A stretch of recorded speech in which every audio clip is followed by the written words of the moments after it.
Good morning. This is Philip Koerper. This is the Philip Koerper Show, episode 50, October 15. Great to be with you guys today. Had an interested listener ask some questions about Hillary Clinton and what she thinks about what we should do with Hillary Clinton. Sometimes we chant in these Trump rallies, lock her up, lock her up. This gets a lot of enthusiasm. And I think what's going on here is, of course, there's a lot of frustration with what happened to Hillary Clinton and her email scandal, her deleting all these emails, for the FBI not getting a hold of her servers. Some third party looked at her servers. She kept all of her emails in a private server, very little security. These servers were hacked into. All of the scandals relating with the Russian collusion. It looks like the Hillary campaign is colluding more with the Russians than Trump administration ever did. And so all of the scandal, all of the hubbub over Hillary Clinton, why don't we send the FBI after her? How come she's getting off scot-free? I do hear questions about this. And I think really the bottom line is, in politics, when you become very powerful in politics, someone like HRC or anyone else who, Joe Biden, anyone else who's had a high level in our federal politics, they have a lot of supporters who will really back them up. And really what turns into, and there are some protections, for example, for President Trump now, there are some protections that we give the President of the United States so he doesn't constantly get sued or harassed by other people or people who arrest him for a traffic ticket or something like that and prevent him from carrying out his duties as president. So in some regards, people say that the president is above the law. In some regards, that is kind of true in the fact that we can't, the president does have certain powers to prevent him from getting in trouble, like from criminality. And so as president of the United States, we do give him certain freedom to carry out his duties. And then after he's president, then we can try and convict him if there was criminality. So that's just a brief little synopsis on that from my little lay perspective. But the same thing applies to Hillary Clinton. Since she was Secretary of State, she ran for president. She has a lot of friends in government. And yet also, I think we learned a big lesson when the GOP went after Bill Clinton and impeached him and was unable to convict him in the Senate. I think Americans didn't like that overall. They thought that was unfair. And the court of public opinion has really ruled for Hillary Clinton. She lost the election to the Donald. Oh, it was glorious. It was super glorious, but she did lose. And so in one regard, the American people, we have spoken. Okay, we didn't want her to be president. We wanted the Donald to be president, thank goodness. And so she is gone. And it's winner takes all. She lost. And so to go after her would be a little bit like sour grapes. And I'm glad that Donald has not spent a lot of energy in doing this. She's a loser in an election. And so now I know the FBI and the House of Representatives, they are looking into some of the things that went on in the 2016 election. Okay, and I think that's okay. And there's not a whole lot of political capital being spent on that. And the Donald's not getting all wrapped up in that. And so I'm glad. That's a distraction. It'll look like sour grapes. Hillary lost. And so that is kind of my answer about, Americans who are frustrated. Usually most Americans on the right are frustrated with HRC and how she got away with so much. We see such a double standard that she gets away with all this stuff, and then the Trump administration is being scrutinized, and we've got Mueller just mucking around, on a huge fishing expedition, trying to find little things here and there, or even big things here and there. It's really aggravating, and I'm frustrated with that also. I think it seems very unfair. But I think most Americans think that's unfair. And I think Donald has been good, because the media is not helping Donald very much, but I think Donald has done a good job in explaining that this Mueller thing is a witch hunt. And I think most Americans agree. His popularity is good. His approval ratings around 50%, 95% GOP approval rating for the Donald. I mean, we are fired up. And so that's kind of my answer with Hillary Clinton and all of the things that she's been accused of doing. I think Americans have kind of decided that they don't like her, and they find her to be not a very good politician, nor her policies. And so, in touching on a story on Hillary Clinton, this is interesting. She was recently interviewed, and she was asked about Bill Clinton and all of his escapades in the White House, extramarital affairs, especially with intern Monica Lewinsky. And Hillary was asked about this on CBS Sunday Morning, and she said, Tony DeCoeupil, whoever that guy is. Notice I don't watch much TV. He said, isn't that abuse of power? And Clinton said, no. She and Hillary said she was an adult. And so Hillary says that this was not her husband. Affair in the White House was not an abuse of power. Okay. I think the Me Too movement would disagree with HRC on this one, big time. And so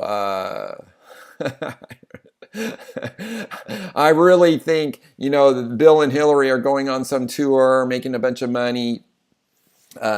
This is really, I think, a big obstacle for Hillary, to be this big proponent of women. And we believe all survivors, as they went after Brett Kavanaugh, and yet we don't believe the survivors of Hillary Clinton, the Juanita Brodericks, the Paula Joneses. Juanita Broderick accuses Bill Clinton of raping her. Once again, do we have any evidence of this? Juanita Broderick puts forth a pretty convincing story. And with Bill Clinton, with his history of abusing women, so there could be something going on with this story. But once again, I think there's an incredible double standard going on here with the media. So I think that's kind of my take on Hillary Clinton and what she's doing. I want to kind of, the main part of this show today, I wanted to spend some time, and hopefully I can explain nicely about really what's going on with the GOP now, because I think there's a huge shift, and I feel it, and I feel this huge shift with the Donald and his support. When Donald became president, there was opposition, everywhere, except where the opposition wasn't found.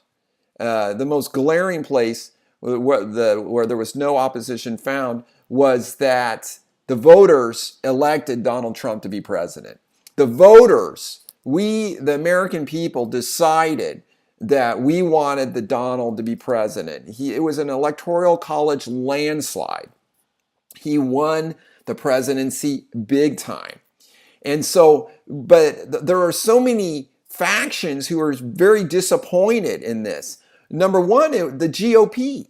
The GOP, the leadership of the GOP, the Paul Ryans, the Mitch McConnells, okay, they were not super pro-Trump, okay. After the Access Hollywood tape was released, Paul Ryan wanted the Donald to step down. That would have just given the presidency right to HRC.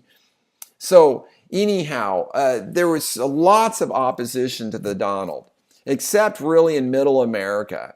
Most, cutting out the elitists in the cities, middle America is just a huge supporter of Donald Trump. His message really resonated. His issues really resonated, from immigration reform, tough border, building the wall, from bringing jobs back to America, the coal industry, the manufacturing industry. These were just huge applause lines. Cutting taxes, less regulation, things like that really got me on board.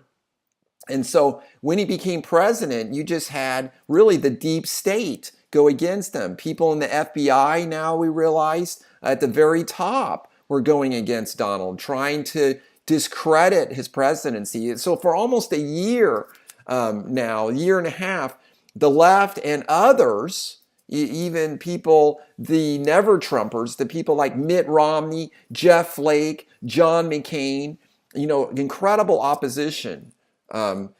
Lindsey Graham even at that time. And so lots of opposition to the Donald. And he overcame that.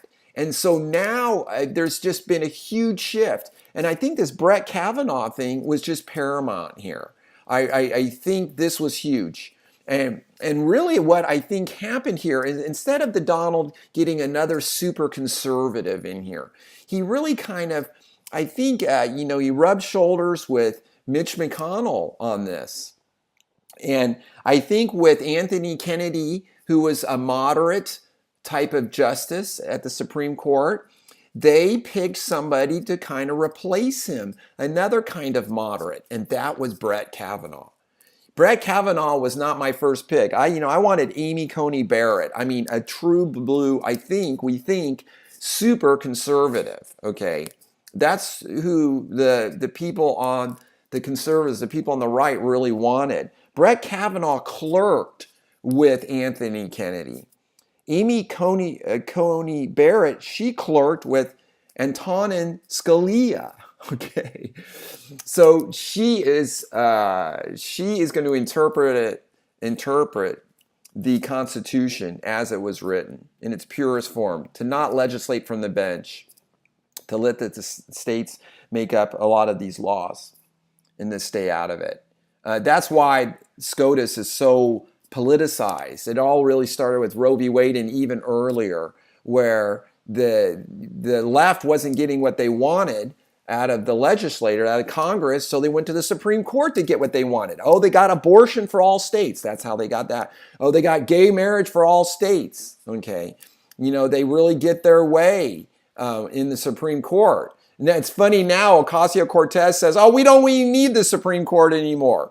Okay, so it's not serving their purpose anymore. The conservatives were starting to get more power in the Supreme Court. So now they just oh, it's not important. We don't even want it anymore. They lose with the Electoral College, the Donald Trump, slaughters HRC.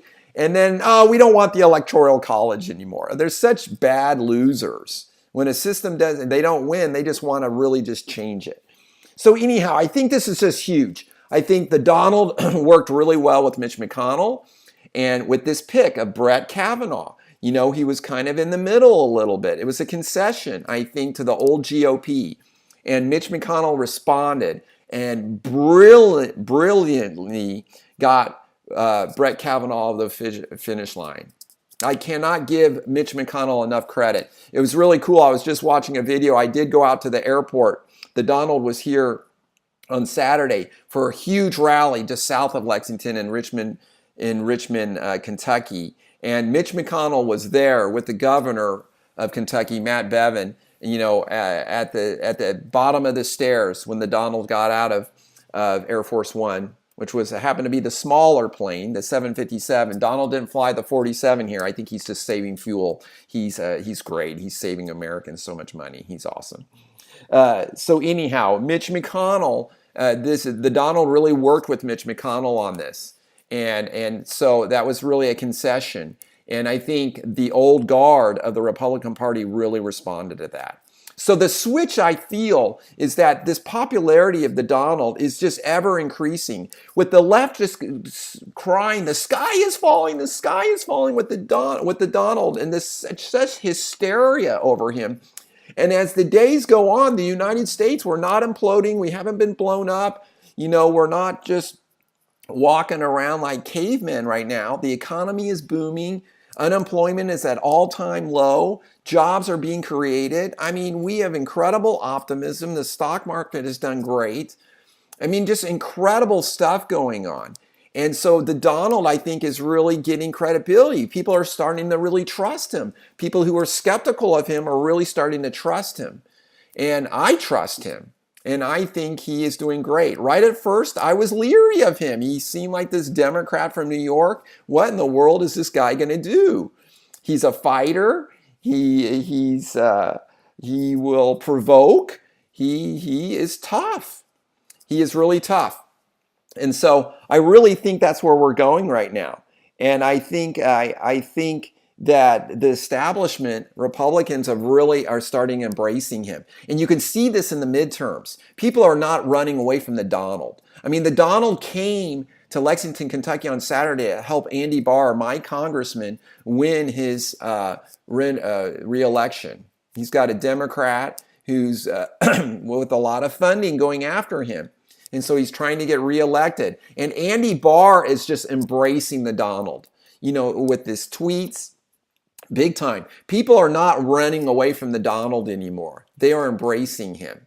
And he is so popular right now that politically people are tying themselves to him because he is popular. So this is just huge. This is really working out very well. I'm so proud of the Donald.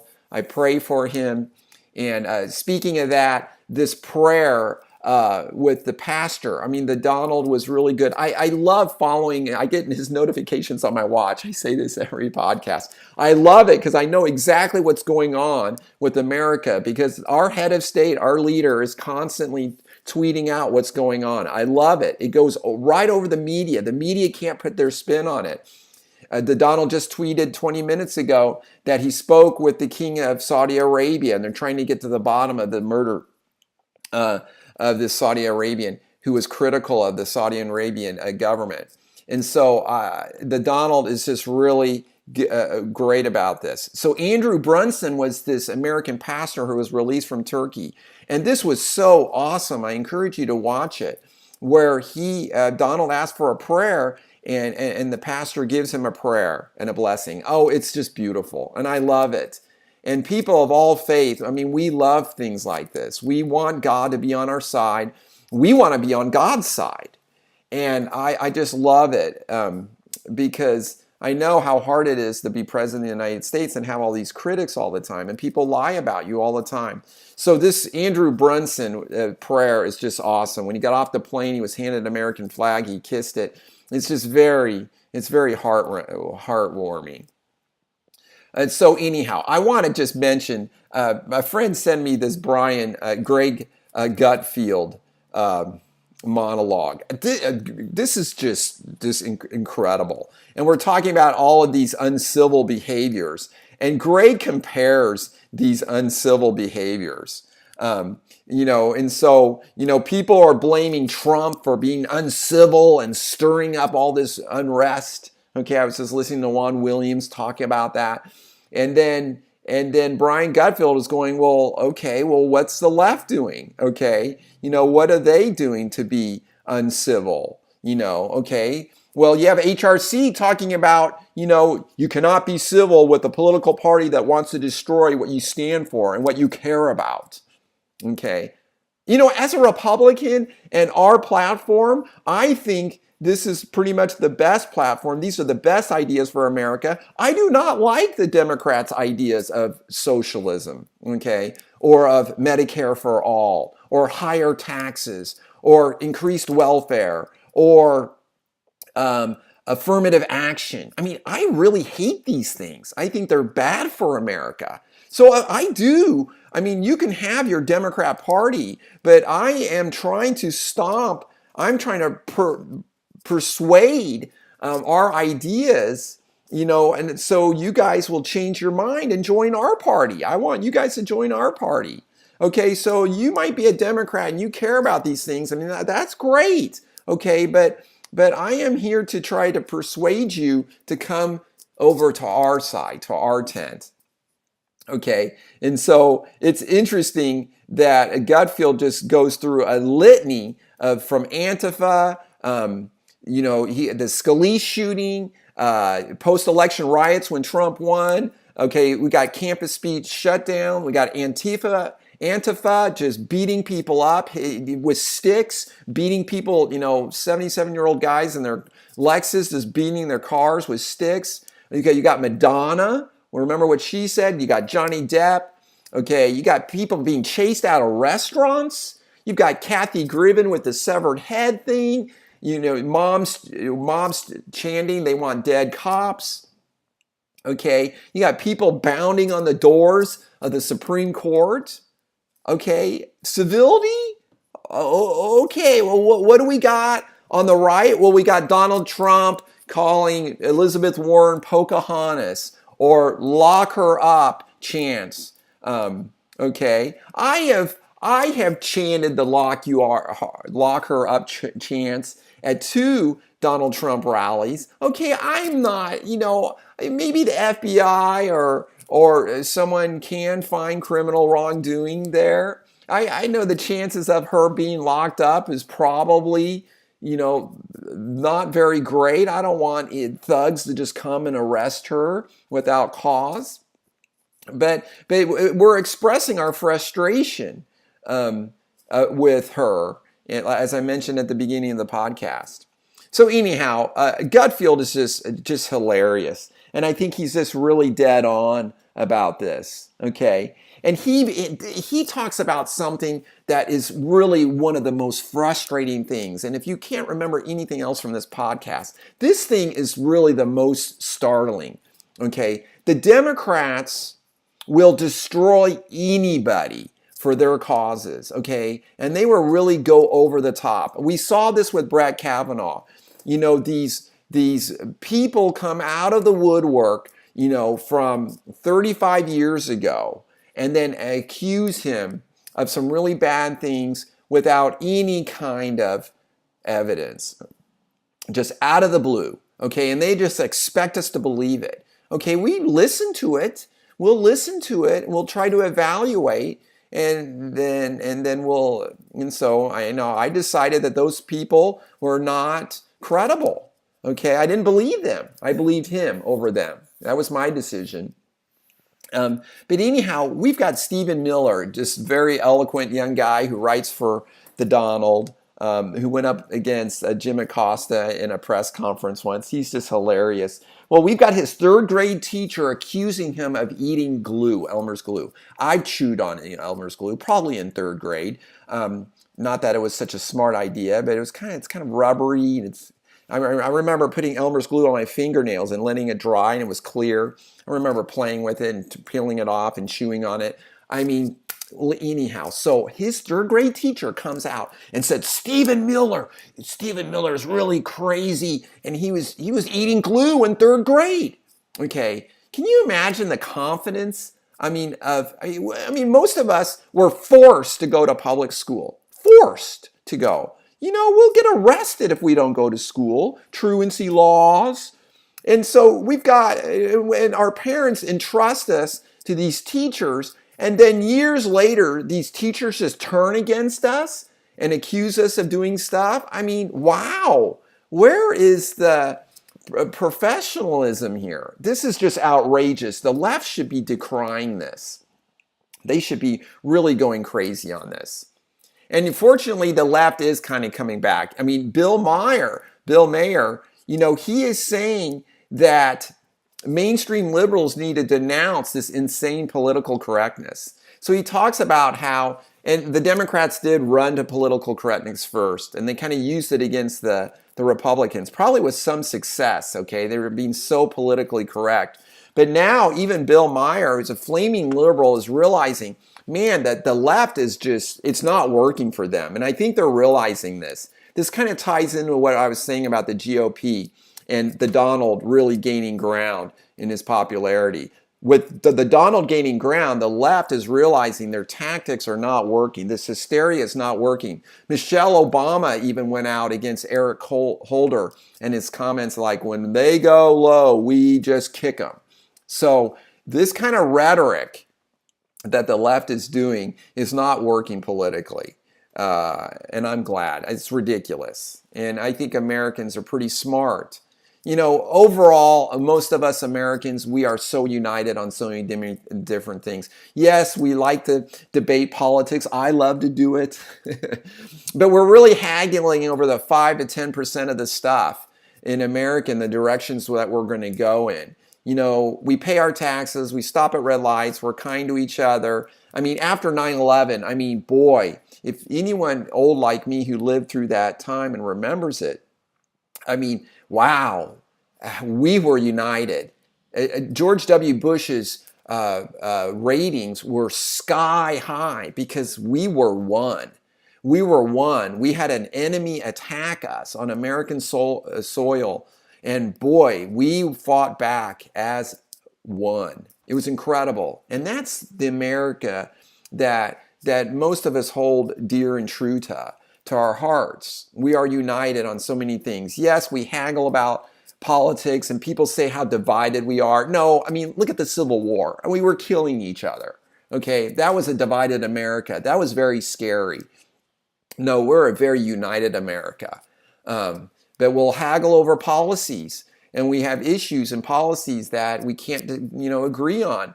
So we have two parties that take the opposing views on these policies, and we debate them out, and then we privately go to the polls and we vote. I voted absentee just the other day because I'll be here in Pike County during elections, and I can't vote in Lexington where our house is. And it's so awesome to go into that private voting booth and to vote. Wow, this is incredible. And so Americans, what a great place. And I'm glad Bill Maher is pushing back.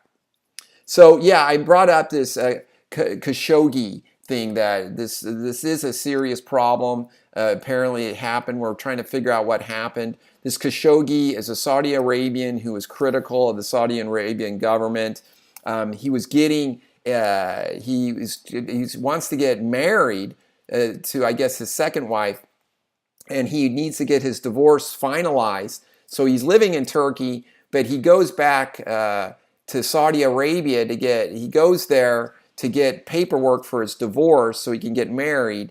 And then they say, well, come back in a week. And Khashoggi comes back in a week to Saudi Arabia to get his divorce papers, and he apparently goes into the building but doesn't come out.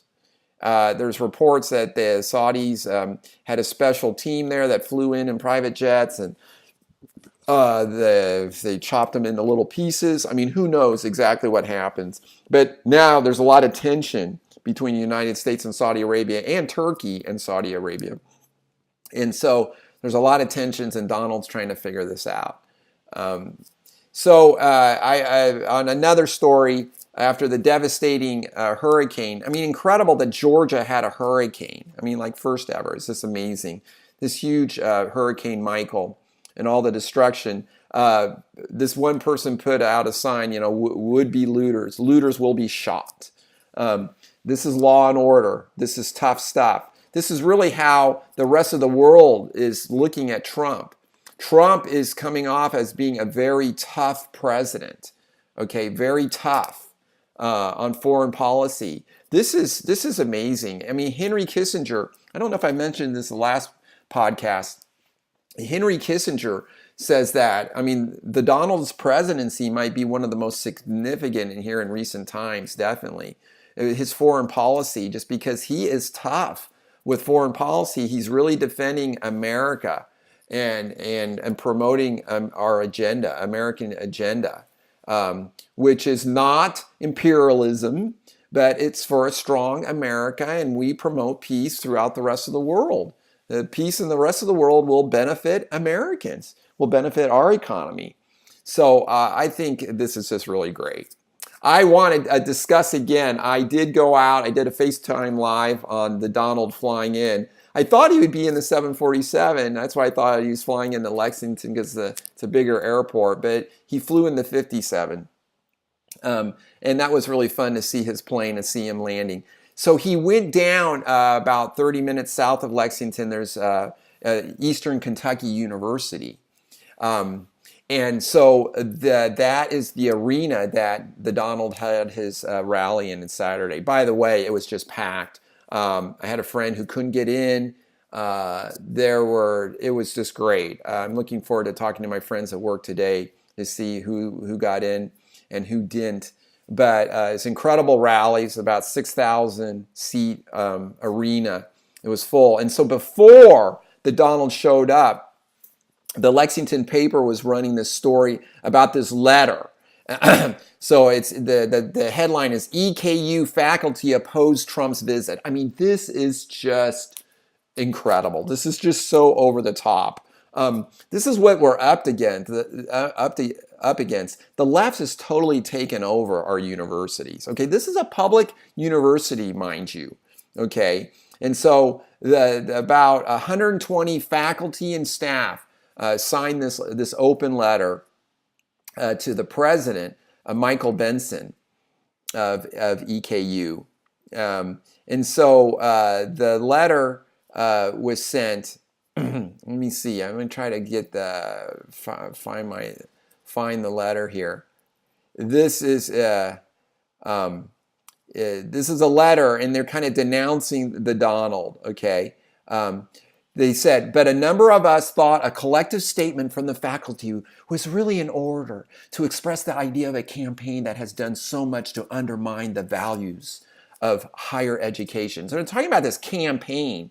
Now, this was a campaign stop for the Donald for the midterms, but it's almost like they're just tying everything into the Donald was doing as a campaign. It kind of confuses me.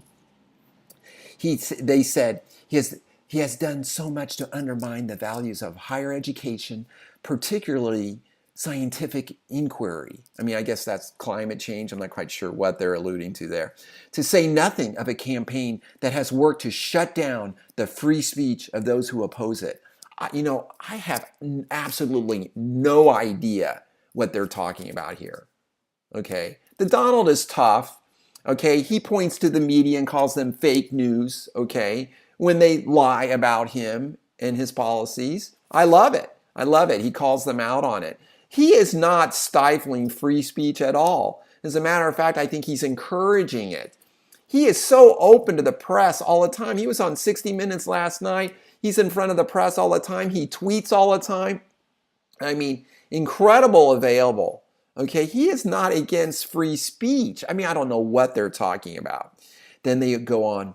What also motivated us almost immediately was messages from students saying they were scared and confused about why this is happening. Oh, the students are scared and they're confused. The poor little students, the poor little college students, the little snowflakes are scared and confused. I mean, this is such garbage. This is such garbage. The students are not really scared and confused. They might not like his policies, but to couch it as this trigger warning kind of stuff, this is just so ridiculous.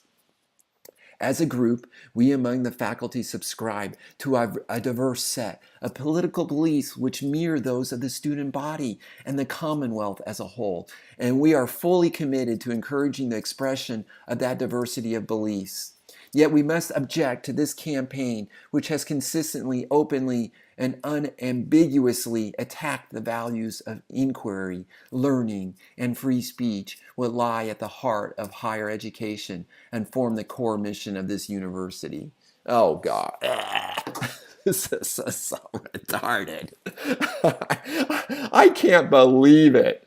I can't believe it. The students are scared and they're confused.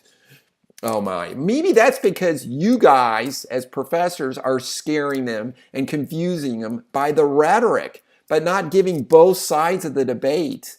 I know kids who are in colleges and in grad schools right now. Their professors almost universally are giving them just one side of the coin. It's really frustrating. Just one side of the coin. And if you Believe me, if you are a kid in school right now and you are a Trump supporter and you're in one of these liberal cities, oh, beware. Beware. You will get an F. I mean, these professors will fail you. I mean, it's incredible. It's really incredible. And so Michael Benson, who actually happens to be a member of the Church of Jesus Christ of Latter-day Saints, and so I don't know if he's a never Trumper like Mitt Romney, but he said how in response to this letter, he goes, of course, we have these policies, mutual respect in accordance with our policies against harassment and discrimination.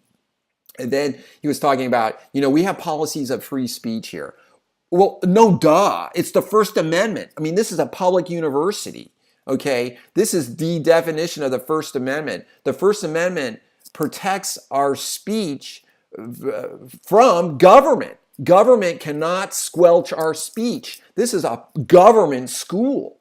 And so, no duh. They might have some policies with free speech. It's called the First Amendment. And so this is not a private university. This is a public university. There is free speech. It's guaranteed by the Constitution on that campus. And so the President Benson says, however, just because some of my personal views may differ with the president, referring to President Trump, as they have with other speakers on this campus, I must defend his right, as well as every other American in this democratic republic of ours, to say whatever he or anyone else in our country wishes. A statement attributed to the famous French philosopher Voltaire says it best. I wholly disapprove of what you say and will defend to the death your right to say it. Oh, I love that quote. So President Benson has to walk a delicate line here. Okay, he is surrounded by flaming liberal professors. Okay, and so he's got to be careful. If he comes off too conservative, they will throw him out with the bathwater. But he walks a little bit line. I would have much better if him kept it simple and just said, "Hey, First Amendment. Okay, free speech. We allow free speech." I hate this new hate speech thing. This hate speech thing was just made up to go against people who want to speak their mind. It's so frustrating. Boy, no one on Twitter is killing it better than Larry Elder. I mean, he is incredible. In response to the Kanye West meeting with Donald Trump, he tweeted on there, the biggest problems of the black community are, number one, the lack of fathers in the home. Number two, lack of fathers in the home. Number three, lack of fathers in the home. And he has nailed it. Just recently, he's tweeting all about, they're accusing Donald Trump of just using Kanye West, as a photo op and stuff. And then, of course, there's all these pictures of Barack Obama with Kanye West in the White House. Barack Obama, with just all of these, Jim Brown and all these other people, okay? Barack Obama with Al Sharpton. I mean, so anyhow, this double standard is incredible, okay? This is really just all about politics, right versus left. But we don't talk about that. There's this huge distraction going on about the policies and the issues. Why aren't we debating the policies and issues? No, it's just usually the left is ad hominem attacks against Brett Kavanaugh. Oh, not his voting record, okay, as a judge. It's not really going after Donald Trump and his policies, which are working really well, by the way. No, it's just ad hominem attacks, okay? Ad hominem attacks. So Kanye West brings up all these issues. Oh, they're not being discussed. These issues about, the Donald's tweeting. He says he's going to Florida and Georgia right now. So all of these attacks on the Donald are just ad hominem attacks. They're just attacks against him, just personally attacking him, not his policies, not his issues. It's very frustrating. And this is the war of politics. But I just think it's just so frustrating. Kanye West brings up all these ideas about Chicago and all the black on black crime there, the lack, the disintegration of the family there. I mean, these are really important issues that he brings up, but that all just gets blown over. And the left is just turned on Kanye West. They turned on him. Okay? They've only turned on him. If he was a liberal, they would love him. But they don't like him because he likes conservative politics right now. So they hate him.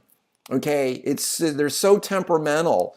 They say they're for all women, and then Hillary Clinton doesn't back up the woman in the New York race, Nixon lady. Oh, she doesn't support him. She supports the other guy. Forgot his name, the dynasty, the son of, I can't remember it. But he's a man, okay? It's the bottom line. It's just like Taylor Swift wanted to support the liberal down in Tennessee, but the liberal happens to be a male, a white male. And so she's not going to support Marsha Blackburn, the conservative down there, even though she's a woman. Oh, it's not Me Too here, okay? So they're very selective. It's frustrating. It's a double standard. And I think the American public are seeing right through it. This has been a long podcast. I apologize. I just want to close and referring once again on how much I encourage you to watch the Andrew Brunson prayer with Donald, which was really great. I would like to think that Donald is really trying so hard to grow close to God so that he can be guided by God to lead our country in righteousness and wisdom. So I pray for that.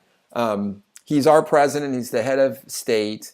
I pray for him. I prayed for President Obama. When he was president of the United States, I prayed for him. I prayed for him that he would make good choices, that he would be protected, that he'll lead our country in righteousness. I do the same for Donald Trump. I don't have to agree with their politics to pray for these men or women who lead our country. I'm very grateful for them, just like I pray for those who defend our country. So grateful for the men in the military, the men and women in the military and in our government who protect us. So grateful for that. It's such a great country. I love it. So grateful for being born and raised here. I wanted to close with just an awesome quote that I thought about on my run this morning. Whosoever will lose his life for my sake shall find it. What a great teaching from the Savior. As we lose ourselves in serving him, we will find ourselves and we'll know who we are. And I believe I'm a child of God. And so to be able to look up to the Savior as my brother and to look up to Heavenly Father and to be guided by them and to try to reach my potential and to make them happy really makes me happy. Thank you so much for listening. This is Philip Koerper. This is the Philip Koerper Podcast. You can find this podcast on iTunes and SoundCloud. Just search Philip Koerper Show. And also, you can go to YouTube and watch it, see the video there. You guys have a great day. Thanks.